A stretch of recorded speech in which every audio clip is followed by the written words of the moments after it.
In this episode, our host, Kenneth Chu, have invited Amy Honey, who is a sales and communication specialist, where we will be talking about You Are Born to Sell.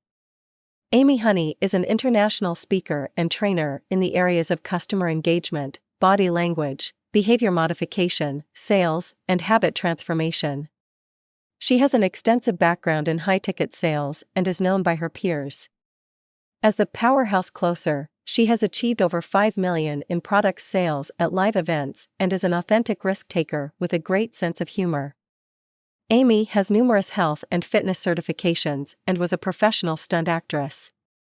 Amy's greatest passion is transforming people's lives to make a positive impact on the world through her various programs. Without further ado, let's welcome Amy.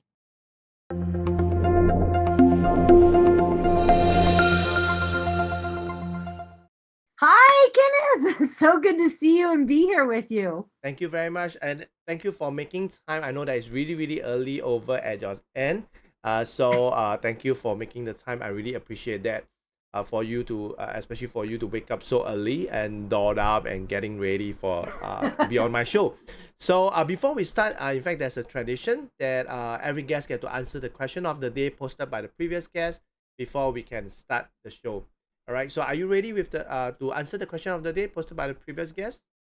I am. I'm anxious to hear it. I think that's awesome. That's such a cool thing. Yes. So, in fact, the question of the day, when I heard it the last episode, I was like, wow, okay, this is for you, because today we are going to talk about You Are Born to Sell. So the question of the day posted by the previous guest is, what is your best selling feature? Okay. So let me repeat again. What is your best selling feature? So like the previous guest, she talks about her best selling feature is her smile. So what would be yours? I give you some time to think about it. While I go on to Facebook Live to see if we are live successfully, if our audio are good to go, and I will come back to you. All right. So are you ready? I am. So share with us. So I would say that my best selling feature is my ability to listen and my ability to meet people where they are. Wow. I think that is very, very important, because for me, I've been doing sales for the past 13 years, and the power of listening, because people don't like to be sold, people like to be heard, and people like us, or people who are selling anything or promoting anything, to really listen to their needs. So that is a very, very good answer. And now we can officially start the show. So Amy, maybe you can do a short introduction of yourself, because we may have people who are seeing you for the first time. So maybe you can share with us, where are you from, and currently what are you doing, and what started you into this entrepreneurship journey? Okay, so well, my name is Amy Honey. On most of the socials, I'm Amy Joe Honey, only because Amy Honey was already taken. So, but I'm a honey because of my husband. We've been married for 15 years. So, and I live in Las Vegas. We moved here to be able to travel. The airport here is awesome. You can get a direct flight just about anywhere. And we were selling for seminars. So my husband does emceeing, so he's really versed in improv, and I'm really, really good at sales. And I kind of didn't realize how good I was in sales until I started working in the seminar industry. It was just something that was natural to me, and I was literally born to sell, and was all the while going, I hate sales. But what I hated being sold. I didn't actually hate sales. So I just had to shift my mindset around it. So I got into it. I got into entrepreneurship out of a have to, living on my own at 16 and pregnant and homeless at 19. So that's how I ended up going the entrepreneur route. It just 9 to 5 was never for me. So it seems to me that at such a young age, like doing business, stepping into entrepreneurship, is like you've been it's like for survival. And am I right to say that it's really for survival? Yes. Because a 9 to 5 will not be able to maybe feed you properly, or may not have that best opportunity. Would I say that? at a very young age? Yeah, and a 9 to 5, I would have just been working to pay the babysitter. So I didn't, and as a single mom and not having any help, like I didn't have an ex that I could, like, I didn't share. It was just, he was out of the picture completely. I was completely on my own. And so it was more like, okay, I've got to do that. I've got to be with my child. I want to spend time with my child. I didn't want to be away from her all the time either, you know? And, so I love helping moms. I really am passionate about helping single moms because I understand the struggle. Wow. Because so far you are the first one that I know that started so young, and because you have a child, and that's where the 9 to 5 doesn't make sense, and it's not quite possible for you to work and take care of your daughter at the same time, because you are the only person to take care of her, right? So I believe that support is also very limited at that point of time. Would I say that? Yeah. How did you how did you start this? Like you were saying that you are born to sell, but who helped you to change that mindset, as you were saying? So it was really through self-help and seminars. So it was through, you know, and I was a gym owner. So before I started selling, I was a gym owner. But again, one of the biggest lessons I learned, and what I learned, it was probably owning that gym. I worked with people that had extreme weight loss. So they needed to lose over 100 pounds. That's who I worked with. However, what I realized was that if I wasn't selling them my services, because I would let them walk all over me in a sense. I was not having what I call closing conversations with them.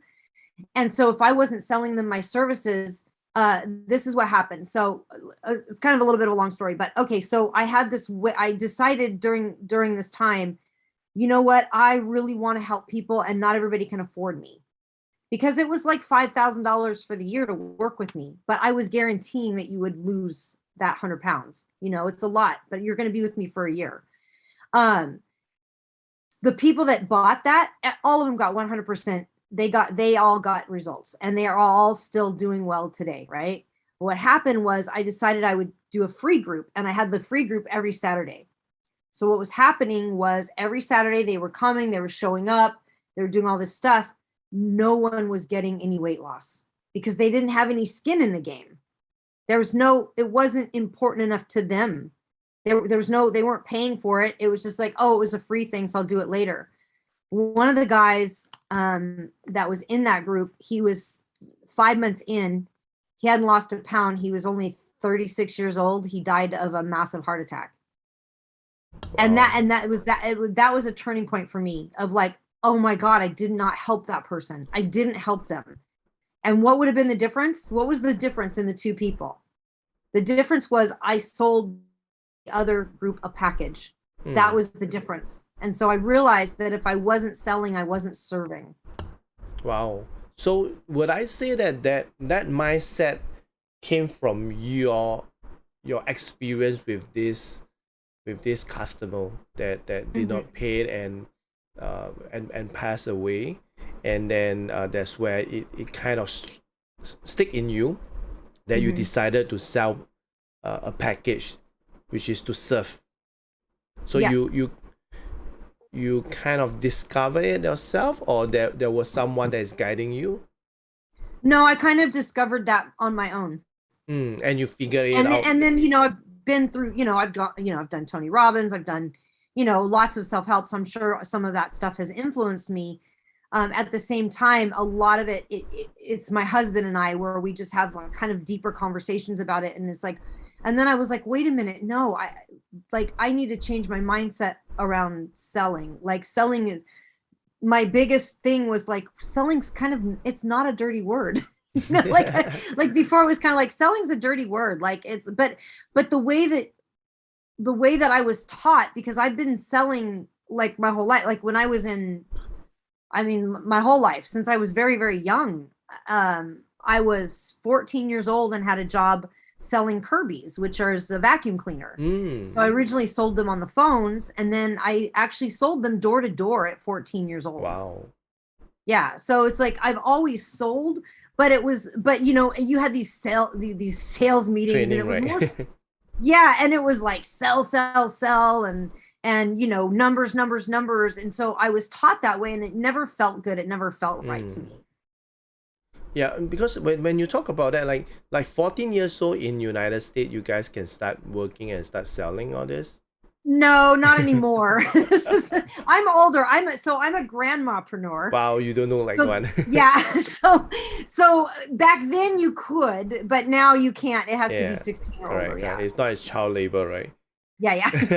Yeah, and because when the first time when I knew you through our publisher, Black Card Books, and when I first know you that you're a grandmapreneur, I was like, grandma, how is it possible? And now it just kind of connect back the dots and, oh, okay, you were a mother when you were 19 and stuff like that.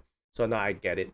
So but would you say that it was that door-to-door sale kind of set up your foundation in sales, and that's where as you move on further into like you were talking about fitness, helping people to lose weight, and all that, you kind of hone your skills, and you kind of have this belief because you learn the salesy way, and when you are on your own, you do not want to go that salesy way, and with all the personal development seminar that you went through, you know that there's a better way of promoting products, right, or services. Is that so? Yeah. And then also through seminars, that can be a very high pressure sales situation as well.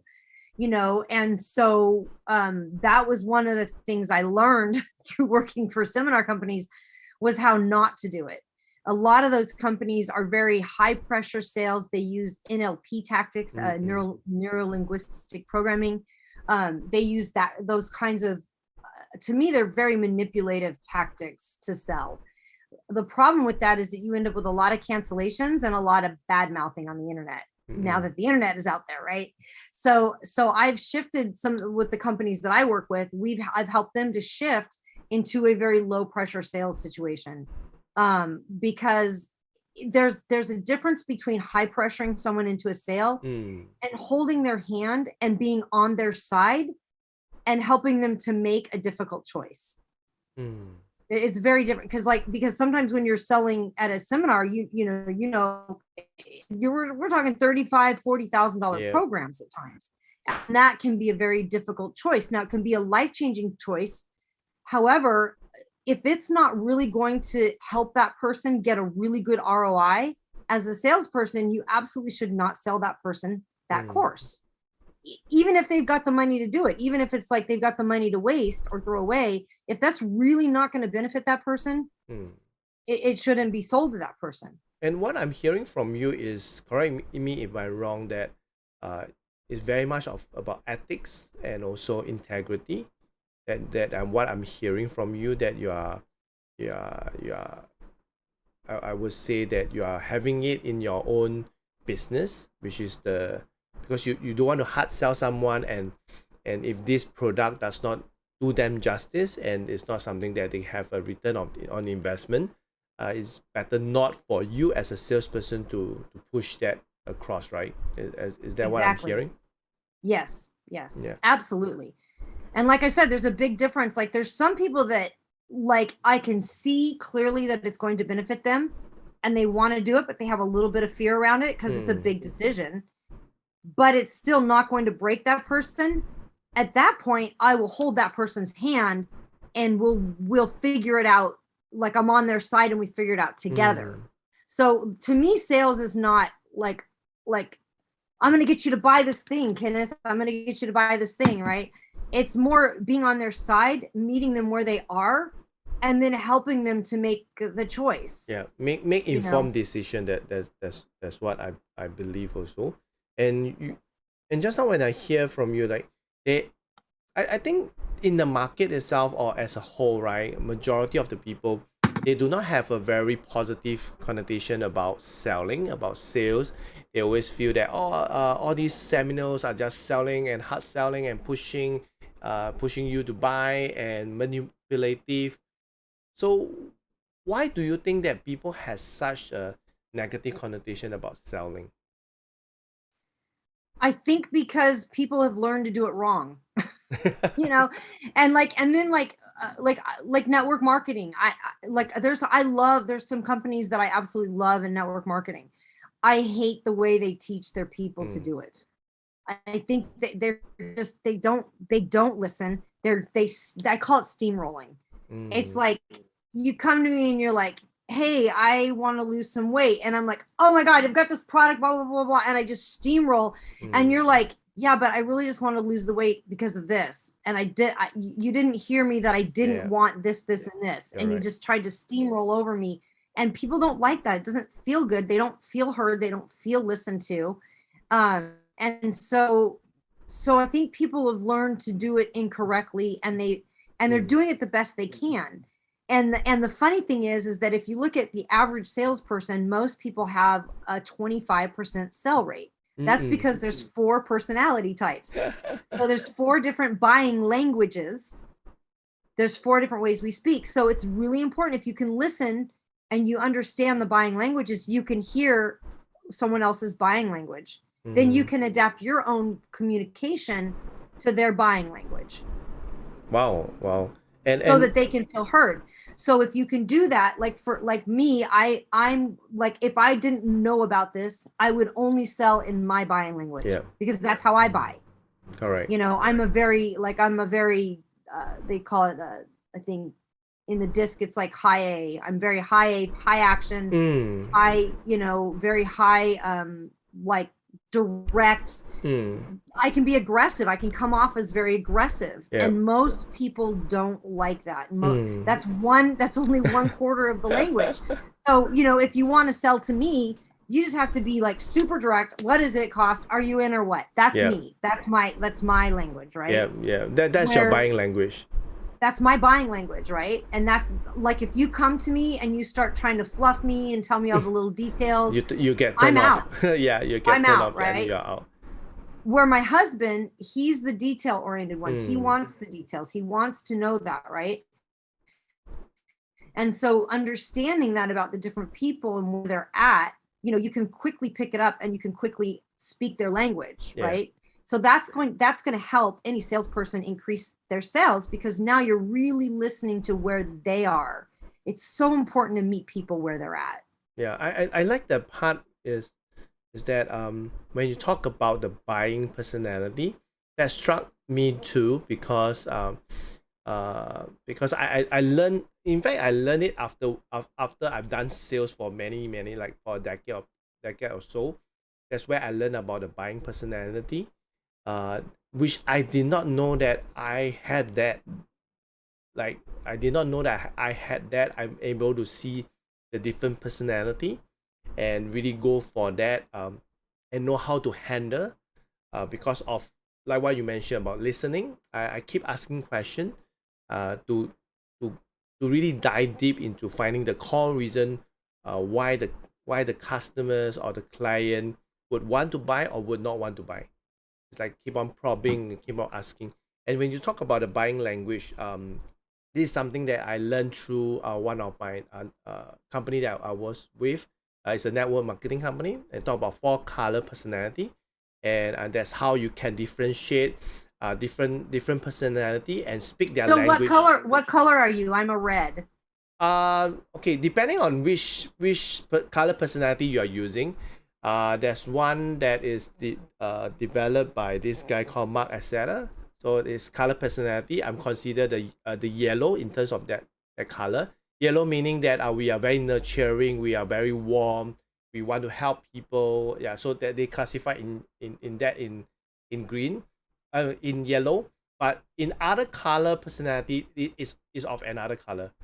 So it's blue. It would be blue in the one that Correct. So basically, there's 4 different types. Like yours would be red because it's action, is aggressive, or sometimes it's very you guys like loud, you guys like dress up, you guys like to be seen and all that. So that is one personality. So for me is if you can see that I always wear the same or black, I try to be more subtle. I try to blend in. I try to be nice. I try to help people. I have a big heart and all that. That would be what they call the nurturing personality. And then like your husband is more of what we call the green, more of the analytical, more of the step by step. They need facts and figures. They are very into detailed stuff. Then Yeah. the other type is really by the book, step by step, which is like my wife. She has her own processes and all that. So these are the four personality, and it helps you to, once you identify their personality, you are able to craft your pitch or craft your proposal, or even how you are going to introduce the product to them. It makes a whole lot different, and that increases the closure rate. Like you mentioned, 25% is for, I would say, amateur salespeople. For us, who are very experienced, who are able to see that, I would say that it can goes up to 75%. And the last 25% is the clients or the customer may not want to take that step, may have other concern, which we will address it later, and that will help us to increase it to 100%. Yeah. Absolutely. And not everybody's right. You know, that's the thing, is like, it's so important that you understand if the person's right for that product or not. Like, really, it has to really benefit them. It really does. And I think that's where people go, I don't like sales. I don't like sales. I'm not into sales, because they've been sold. Yeah. And that feels yucky. Yeah. It doesn't feel good. And just now you talk about something that a lot of people start on the wrong foot. They start incorrectly. And I would agree with you. Why would I say that? Because I was not meant to be a salesperson. I was a baby wear designer. And because I was a baby wear designer, when I went for my first sales job, it's an advertising sales for a parenting magazine. And they got me in, and they trained me from scratch, like a blank piece of paper. And I was started on the right footing. Why would I say that? Because they changed my mindset of selling. They said that selling is natural. It's a day-to-day thing. Even when we were young, as baby, we are already selling. We are selling why? By crying, because we want milk, we want comfort, we want to poop, and we want to do a lot of things. That's why we cry, we communicate, we persuade the parents to comfort us, or to give in to our needs. So as you grow up, as all of us know, that you need to get good grades, you make your parents happy, they buy a big Christmas present, and that is all about selling. But the selling, as we grew up, it became like what Amy, you have mentioned. People are just pushing the thing that you don't need, right? So yeah, and it's like listening to the person, because if they're not leaning into you, stop selling them. yeah, Like, just I be a go, friend, right? I immediately stop. That's where people get annoyed, is where you keep trying to sell them on something they've clearly, like, given you the signals, even if they don't say no, Just they've already being given nice, you right? certain signals that it's a no. And if it's a no, don't stop. Yeah. Because they might be interested later. But if you keep pushing now, they will never be interested. Yeah. And just to go back to your point of, yeah, we start selling as children. As moms, oh my God, those veggies do not sell themselves. So you are already a salesperson. Yeah, You're already selling your kid on the idea of, hey, we're gonna go to bed early tonight. Like, you're selling that. and in fact, this is something I realized, right? If a mom can handle a lot of kids and manage a lot of kids, able to persuade them to be good, be nice, be obedient, the mom is already a very, very good salesperson. But if you see that, amazing. If you see a mom that is struggling, persuading, or trying to keep this, or try to discipline their kid, they have no, they can't do it. You will see that they struggle a lot in selling. They struggle a lot in their business, because persuasion, and persuasion is the I would say the greatest skill that you need to have as an entrepreneur, because even you are not selling any product, you still need to sell a vision. You still need to sell an idea to your your investors, or even to your team members, or even to the one that is sleeping beside you every day, every night. Yeah. So you need to do that, right? Yeah. And somebody sold something, you're always selling something. It's like every conversation is a sales conversation. Either I'm selling you an idea or you're selling me an idea, or it's all sales conversations. Correct. Now, closing conversations is a whole different game, which I realized that early on I wasn't having these closing conversations, because that's the scariest conversation for most people. Yeah. Because that's the time that you're asking for a resolution, or you're asking for money. Yeah. And people don't want, they're afraid to ask for the money. And you brought out something that is very crucial in any sales or any closure, is conversation. People who don't converse or don't have conversations normally are not good at closing, because conversation is transactional.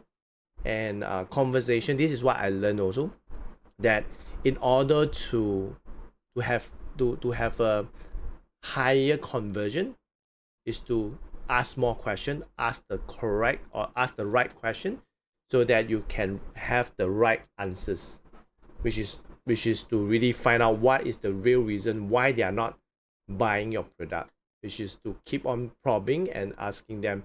And how would you say that conversation for you is important in your day-to-day, or even for what you're doing now, live stream selling? What would you say? Are you asking how conversation's important in my Correct. life? Yeah. Oh yeah, absolutely.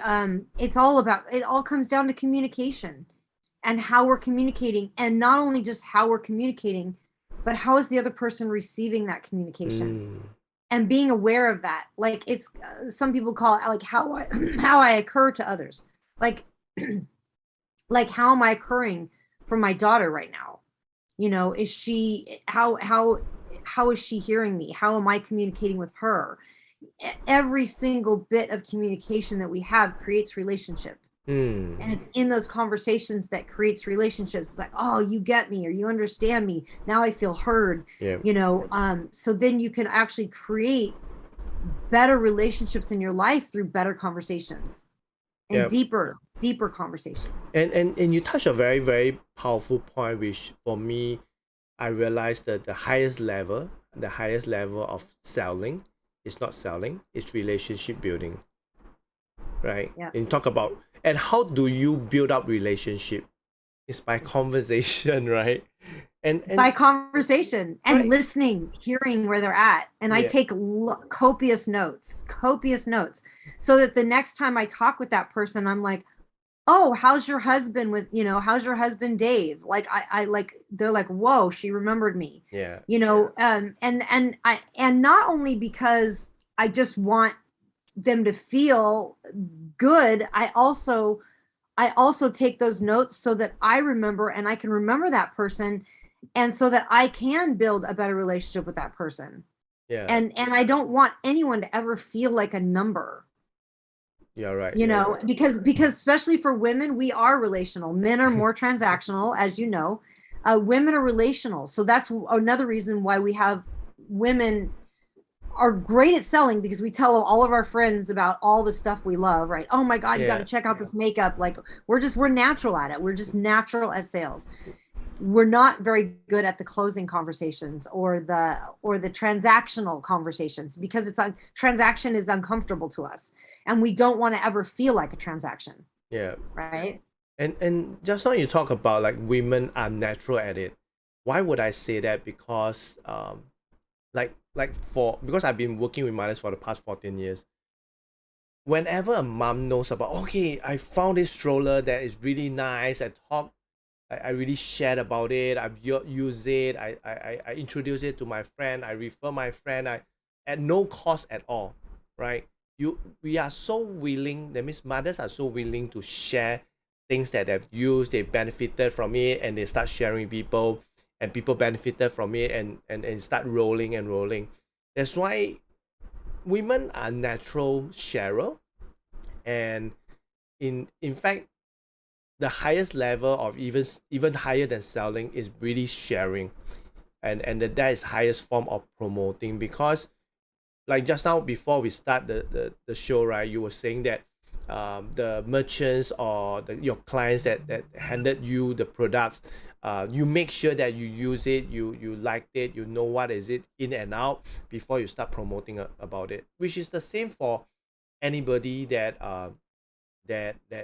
even for myself, um when I use any product, or even I have to believe in that product first. I've used that product, that has the pros and cons. I would be there to share with my friend or a family members before they're gonna use that, right? So it's the same with your business. If you don't even believe in your product or your services, it's very hard for you to convince another person who has no idea about your product and services, and there's no conviction at all. You're not passionate about that. They can feel it, because like you mentioned, we are, especially women, more sensitive. They want to be heard, they want to be felt, they want to be understood. So these are very, very important things. And it's not just women. Even today, men would want to be heard, because most of the time nobody is listening to them. Like if you are in the workplace, right? Yeah, even men don't want to feel like a number either. Even though they are more transactional, they still they have the same buying languages as women, Yeah. the same 4 buying languages as we do. It's no different. It really comes down to meeting people where they're at. Yeah. And You know? and just now when you talk about, instead of the personality, you were saying that buying behavior. That's where I believe that we are born to sell, but we are not born to be sold. We are born to buy. We love to buy, right? We love shopping. I love to shop. And you know what? It's so funny because it's such a different attitude. Like, I enjoy it when people call me up and try to sell me stuff. I Yeah. love it because I'm just grinning in the back, and I'm just like listening to their pitch. I listen to all of it, you know. I love it when people try to sell me stuff. And there is something that I realized, that a lot of times when people do it wrongly is because they don't hear. Okay, I should rephrase it. It's more of okay, this is what I saw a lot of, or even experienced or observed a lot of mothers who started their business, or anybody who's starting their business. Even some of my clients who approach me for the first time, they're very passionate. Oh, my product can be sold. I will have investor coming in. I will need you to come in as a marketing and all that. They are very passionate about it. But the thing that they've forgotten is, people don't care what you sell. People care what they want to buy. Whether is it for them. If like you keep telling them that you need to buy this, you need to buy this, what they are hearing is, I don't need this. Right? Exactly. And the thing is like, I might be really excited because I got great results off something, but that night, like maybe I lost a bunch of weight. Yeah. But that might not be your goal. Your goal might be, I just want to sleep better. You know what I mean? So I might be trying to sell you on weight loss when that's not your goal at all. Yeah. Your goal is better sleep. So until I have a conversation with you and find out what your problem is, and until I have a solution that can solve that problem, I don't sell you a thing. Yep. I listen to you. I find out what your needs are, what you're looking for. If I have something that I feel is a good solution, I'll share that solution. Yep. Other than that, I have nothing to sell you. If you don't have a problem, I don't have anything to fix it. Yeah. Right? That's it. I think the other thing about why we are born to sell, because we human beings like to help people. We like to lend a hand. We like to offer. And that's where you talk about, first, you must identify the problem your client or your customer has that you can solve, right? There must be a solution. A lot of time, this is why I see a lot of business owner, especially startup, is that, oh, I have this solution, you should use this solution. Like, are you hearing me, or do you see my problem? And that's where you identify that. It's like I don't see that I have a problem. I don't see that I need to lose weight. And why are you telling me that I need to lose weight? These are people are just shoving it down. They are just selling what they want, but they are not Yeah. selling what people need, right? Yeah. It's funny because, like, on Facebook, I get people that send me stuff all the time. And so I get somebody that I haven't heard from in, 6 months or a year. And they send me like a weight loss solution thing. And I just type back, I go, are you calling me fat? Because it's like, it's kind of insulting if you think Yeah. about it. Like, you've slid into my DMs and you haven't even found out if I have a problem. And you're giving me this solution, assuming I want this solution. And to me, it's kind of insulting, Yeah. and the reason I asked that question back is I want them to get to think, well, wait a minute, what did I just tell this person? What am I telling these other, because I don't really think they said that. But at the same time, maybe subconsciously, somebody that is a little bit overweight might feel a little bit offended. Maybe they're Yeah. not ready to lose the weight. Maybe they're self-conscious Or about they have it, medical condition that or they have medical conditions. And it just, to me, it's just so super rude to do that. And so I'm not actually offended, because it takes a lot used to to offend me. it. But I like to get them to think. So Yeah. that'll be my answer. Oh wow. Do you think I'm fat? And then they're like, oh no. Like, so, but it's just Yeah. funny to me It's that like a they wake would up even. call, especially for us. We are so seasoned with it. Like because when you share that, right, that brought me into something that I received a lot from LinkedIn. I do not know whether you have received messages like they are selling or talking about the services. I say that, hey, did you look into my profile at all? I'm not a woman. And they are telling me, hey, Ah. right. So, and that person, okay, this is something that I always say, that that your message seems to be a template that you are blasting it out to a lot of people, or are you a robot? Are you a bot? And I'm always asking that. And suddenly you can see those that you, after you reply, they stop typing, right? Because they realize that they have done something wrong. Like you mentioned, they have that awareness. They are not conscious of what they are doing because they're being taught by someone who's teaching them that method. Like, that's where I want to go back to what you say. They start on the wrong footing. They start incorrect, because like you mentioned, a lot of network marketing, they are really really nice people, nice product, but it's always the person that is pushing the product, or the person that is teaching their team members to do this strategy, because that is, I would say, like really old school selling. But now they are not evolving over time. They do not hear people. They are just shoving it under people's throat. And what they will always say, oh, sales is a numbers game, which is not really true. Once you know about the personality, it's not a numbers game. Not at all. It's not at all. So I think what we what we're trying to share with a lot of people is that you are natural in selling. It's just having the conversation. It's just having that, building that relationship, right? So having said that, in Mhm. because you say that you are born to sell, you've been selling ever since. Was there a moment that you start thinking that, hey, am I really really cut for selling? Was there a moment that you doubt yourself that, am I cut for selling? No, I just always could do. I could always do it. It's so funny. Like, so my dad, so we have something here called Campfire Girls. It's like Girl Scouts. So I was in Campfire Girls and I was probably about 9 years old. It was my first year in Campfire Girls. And they had this really cool camp that you could go to in the summertime. And it was expensive. It was like $1,000 or $1,500 for the week, something like that. And so what my dad did was he dressed me up in my little Campfire Girls outfit, and he took me around to the different car dealerships in the town. Now, these are all sales guys, so he knew that. So my dad's very good at sales, by the way. He was a stockbroker. And so he would take me around to all these different car salesmen dressed in this cute little 9-year-old, and he would make me walk right up to the sales guys and ask them if they wanted to buy my cookies and my stuff, right? I sold, I think, 13 cases of cookies in one day. and my entire way to camp in one day.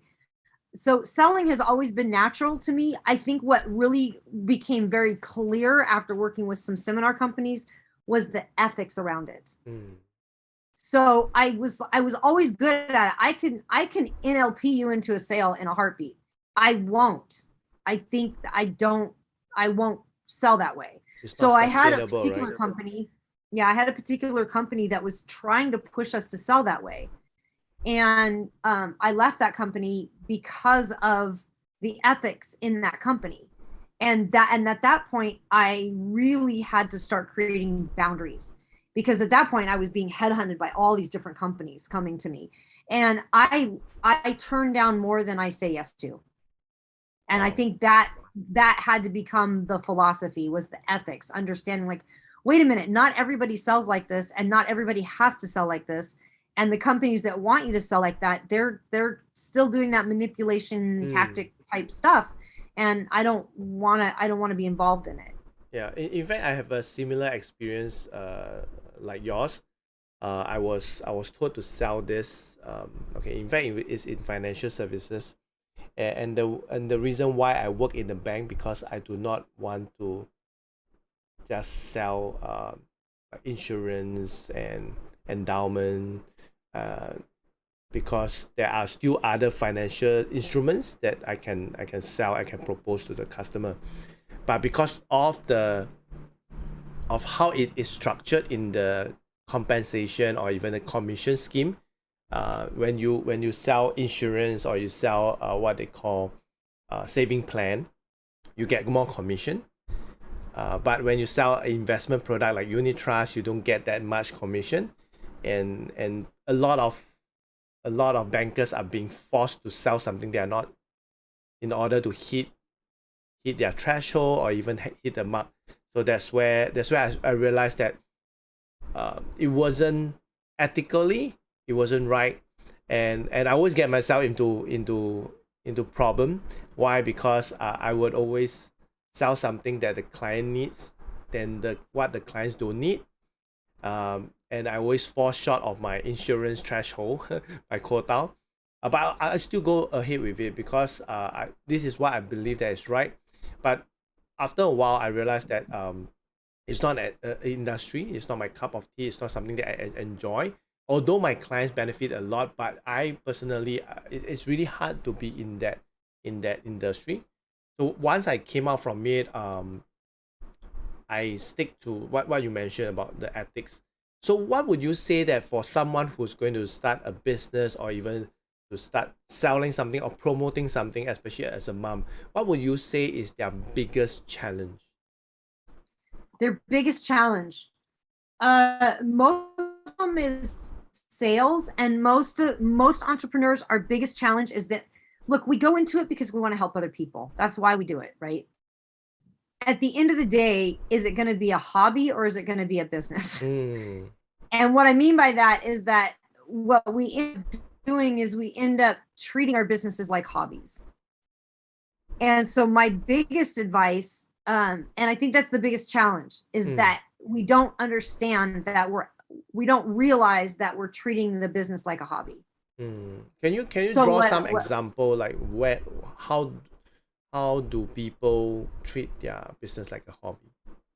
So what they do is they go in, so they go into it and they don't look at, like, say, for instance, the marketing. Your marketing is the most important, and your sales people are the most important. Your sales, marketing and sales. Marketing gets money, products and services keep the money. So without marketing, you're not getting money. So people are doing things like creating their website. That's the fun part, right? That's the hobby part, right? But necessarily the return on investment. It's the marketing, right? So we've got to market, right? So then, but most of us aren't marketers. Most of us, again, got this great thing. I know I can help people, so I'm going to start this business. And so I call it arranging deck Titanic. They're making everything look pretty and rearranging everything so that it looks pretty, but they're not doing any return on investment type activities, sales activities, right? So like they're rearranging it, they're making everything look nice, but it's diving ship, unfortunately. So I always recommend that people reverse engineer their business, meaning start with the marketing. Start with who is this going to help? How is this going to help them? And what are their needs, wants, and desires? What's their target market's needs, wants, and desires? Then all of the language that they speak needs to be around their buyer's language, not their language. Their buyer's needs, wants, and desires. Yeah, and you are absolutely right, because I run my own digital marketing agency, so I meet a lot of clients, and they always talk about the visual. You need to set up this, you need to have all these pages, and then the fastest thing that they do is to set up their social media accounts, and they think that that's the part. Again? That's the fun part. That's part of and business, they right? thought So we're gonna do the fun stuff. And they thought by setting it up, marketing will just roll it by itself, right? Yeah. And nope, you guys start with the marketing, and you should be marketing. When's the best time to market, Kenneth? Now. Yeah. Actually, the first best time was a year ago. Yeah. The next best time is now. You should be marketing your business before your business is up. Yeah, you are right. Because it takes a while to get that out rolling. And you gotta... and people don't get it. People don't understand that. People thought that business is now I sell, now I get it. No. Or they think build it and they'll come. Well, kinda. Yeah, and that's what I mean by treating it like a hobby, because you're doing the fun parts of it. You're not doing the nitty gritty. Right? What's that? Because all these are all fun part and the hobby. There's no really planning. This is why I see there's not really a lot of planning and preparation. They thought that business, like recently I came across a lot of business owner that my new leads and all that. They just start a business like that with no planning at all. I just ask them very basic question: who are your target audience? Oh, my target audience is 16 to 50 years old. I was like, okay, you're not serving anyone with such a huge age group. And when I dissect to them, I told them that 16 to 25 is a group that is a demographic. 25 to 35, different lifestyle. They are working adult. 35 to 45, they are retired. They are more veteran, they are more experienced, they are more manager role, they have older kids and all that. So how can your target audience be such a huge age group? It's like the education is not there, and they think that they know a lot, which they don't. Even for us as marketers or even salesperson or business owner, we don't know a lot of things. We are constantly learning, and they can tell us that, oh, okay, I know a lot of things, I know my customer. Then when I ask them questions, they are not able to answer.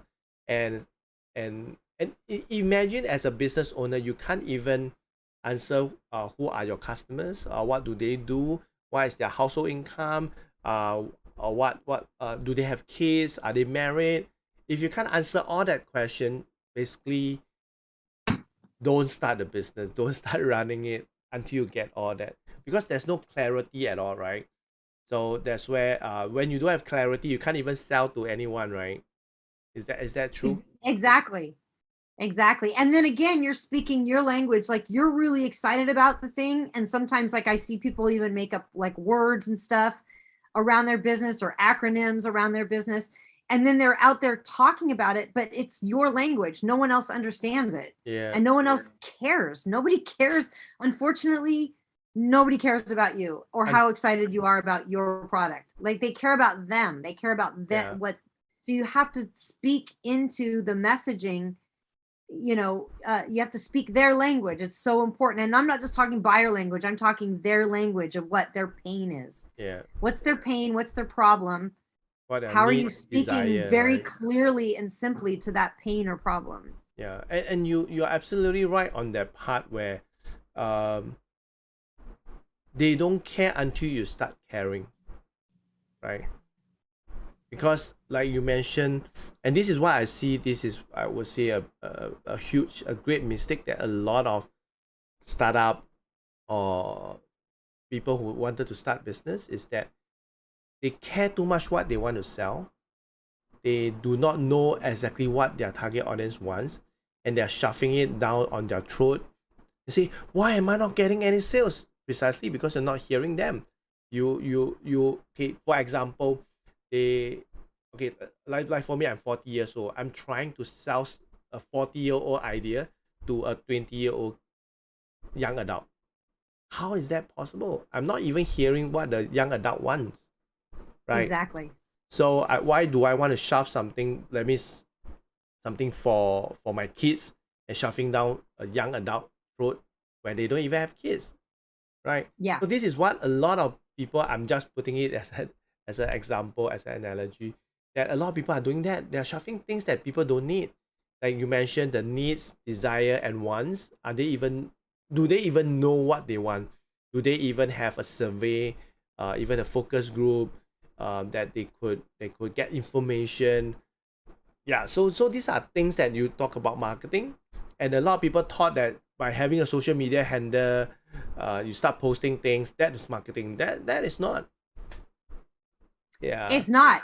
It's not, especially since I think 2010 or 2011, when Facebook changed the algorithms Yeah. to you got to pay to play. You have to pay to play. So now you're talking about paying for ads on social media, and if your messaging is off, you're throwing money. You might as well just, you could just send me flush that it money. down. Just send Flush it it to me, down. because you're just flushing it down the toilet. You're just making Mark Zuckerberg richer. Yeah, and like time really flies, and really want to like have a lot of conversation with you about this, because sales is something that it's very close to my heart. I've been doing it. I've been loving it. I like the connection. I like the communication. I like the relationship. And maybe maybe Amy, you can let the audience know, like, how can they get connected with you, especially for you. You do live stream, you do Amazon Live. So how can they get connected with you, Amy? So on Amazon Live, you can go to happyhoneys.com. It's happyhoneys.com. You can contact me there. You can also go to amyhoneyfitness.com, amyhoneyfitness.com, and that'll give you all my socials. So if you want to connect with me on social or all my socials are at the top. My Amazon Live's at the top there too. So that's a good, amyhoneyfitness.com is a good one. Yeah. Thanks a lot. So for those who are watching and listening, how to connect with Amy, you can take a look at the description. I would have included it in. So do reach out to Amy. Do check out her live stream. She's really amazing. I've been on to one of her session. It's been fun. And last but not least, Amy, now it's your turn for you to post the question of the day out to the audience and also to the next guest. So what would your question of the day be? I guess my question of the day would be, how do you sell without selling? Wow.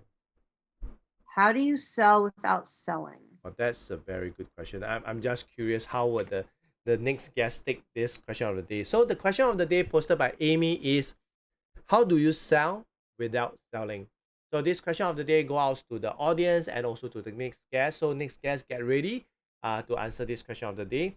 So last but not least, Amy, any last advice for mothers who are sitting on the fence thinking whether they should step into entrepreneurship or not? What would your last advice be? Do it. Your kids are worth it, because at the end of the day, you're spending all this time away from your children. And is that really what you want? If when you're on your deathbed and you're looking back at your life, are you going to go, I wish I had worked more when they were younger? Or are you going to go, oh man, I wish I had figured out a way to stay at home with my children?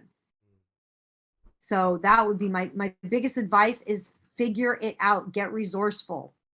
Yeah. Get your own business. It's so important. You want to make yourself rich, or you want to make other people rich? Wow, that's a nice one. So once again, thanks, Amy, for your last advice to the mothers who are thinking whether they should start or not start a business. Just do it, and you will figure out the rest. So thanks a lot, Amy, for sharing. I love it when you share so much golden nuggets, a lot of deep insight about sales, about the psychology of it, about how you should be better at selling, be better at promoting, and definitely you are born to sell, right? So once again, thanks for the thank you guys for watching and listening to Mompreneur Space live show podcast, where I interview mompreneurs from all around the world every week. So I'm Kenneth here signing off with Amy. I shall see you guys in the next episode. Thank you guys. Thank you, Amy. Thank you. Bye bye. Thanks, Kenneth. It was great to see you. Bye bye.